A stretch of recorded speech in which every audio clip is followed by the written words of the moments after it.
Long ago, in a quiet forest far away from cities and kingdoms, there lived a young man named Eliam.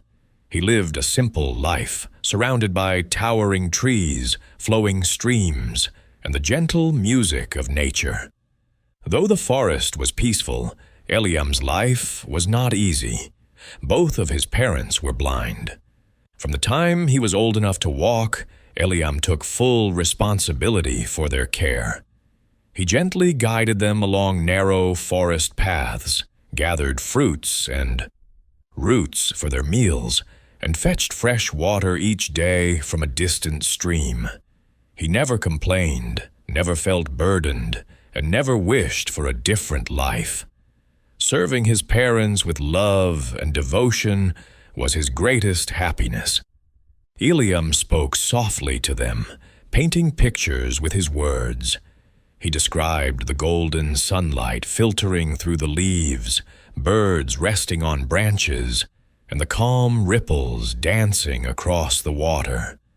Though his parents could not see the world, they felt its beauty through their son's kindness.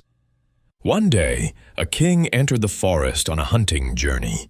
Separated from his soldiers, he followed a sound near the river. As Eliam bent down to collect water, the king noticed movement through the mist. Mistaking him for a wild animal, the king released an arrow. The arrow struck Eliam. Falling to the ground, Eliam did not cry out in fear or anger.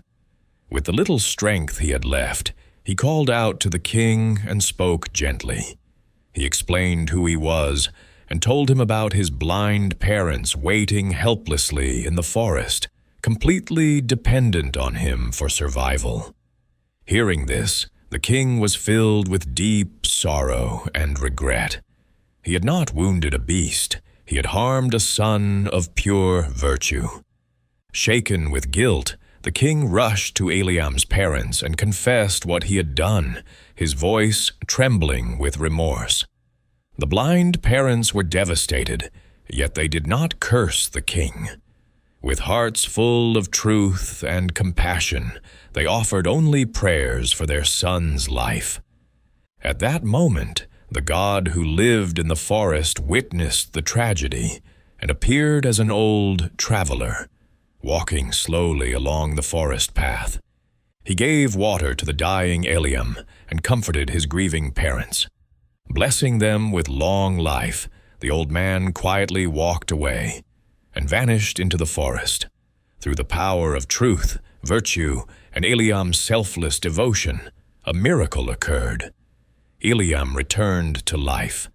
As he rose, calm and strong once again, his parents' blindness faded, and for the first time in many years, they could see. The forest appeared brighter than ever, filled with wonder, gratitude, and peace. The king bowed before Eliam and his parents, deeply humbled by what he had witnessed. He vowed to rule his kingdom with compassion and wisdom, having learned that true power does not lie in weapons, but in kindness and virtue. And so, in that quiet forest, the story of Eliam spread, a timeless reminder that selfless love, truth, and compassion have the power to change even fate itself. Those who live with pure hearts and serve others selflessly are always protected by the power of truth and virtue.